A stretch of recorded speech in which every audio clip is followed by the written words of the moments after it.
No terms except an unconditional and immediate surrender can be accepted. I propose to move immediately upon your works.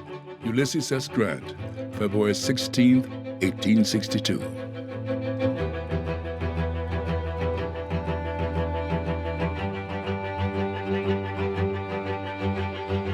War happens in theaters with choreography and improvisation, but without rehearsals.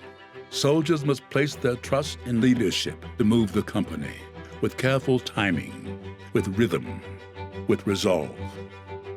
I think to understand Ulysses Grant as a general, as a fighting man, I think the major thing you have to understand is his determination, his persistence, his willingness to keep moving forward. Fort Donelson, 1862. A determined Ulysses S. Grant and his Union Army outmaneuvered the Confederates, forcing their surrender and delivering a major victory to the Union effort. That was a dazzling victory. And Grant's response electrified the Northern public. No terms except unconditional surrender will be accepted. It was the result of an aggressive, fast-moving campaign. It was what Lincoln was praying for every single day and what he didn't see in any other commander. Look back to Grant's service in the Mexican-American War, and you will find his role model, the general and also future president, Zachary Taylor. He saw Zachary Taylor win battles against a far larger enemy, but with such intelligence and aggressiveness. He didn't care about spit and polish, but he got the job done in a brilliant way, and Grant admired that. Grant later wrote in his memoirs, "One of my superstitions has always been when I started to go anywhere or do anything, not to turn back or stop until the thing intended was accomplished." Vicksburg, 1863. Despite two previously unsuccessful attempts, General Grant was determined to gain a victory that would split the Confederacy in two. Here is where his strength of character, his ability to focus on the big goal, comes into play. His first strategy, which was a pincer-like movement, was a disaster. The second part of the campaign, where he put his soldiers to work at building canals and finding a way into Vicksburg, didn't work out. What Grant did in the third part of the campaign before the famous siege was to move his entire army across the river down south of Vicksburg. He simply had the courage to do it.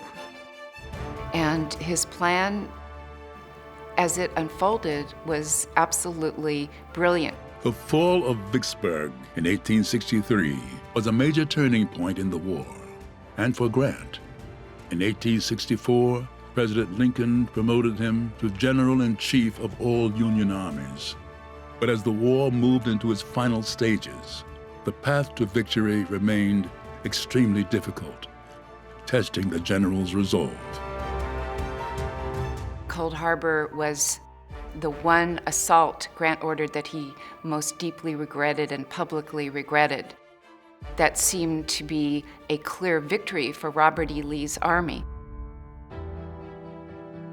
At the war's end, Grant and Lee met for the last time at Appomattox. And when Grant walked up the stairs of Wilmer McLean's house in Appomattox Courthouse on April 9th, 1865, he knew that he would have to meet his equal as Civil War commander and get him to surrender. It was a delicate moment, and Grant handled it with great sensitivity. I mean, put yourself into that situation.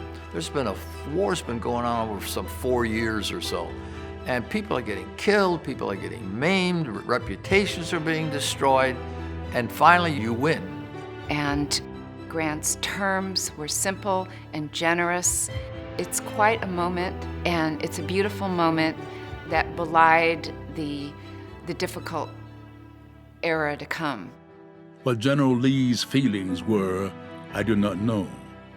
I felt like anything rather than rejoicing for the downfall of a foe who had fought so long and valiantly and had suffered so much for a cause, though that cause was, I believe, one of the worst for which a people ever fought, and one for which there was the least excuse.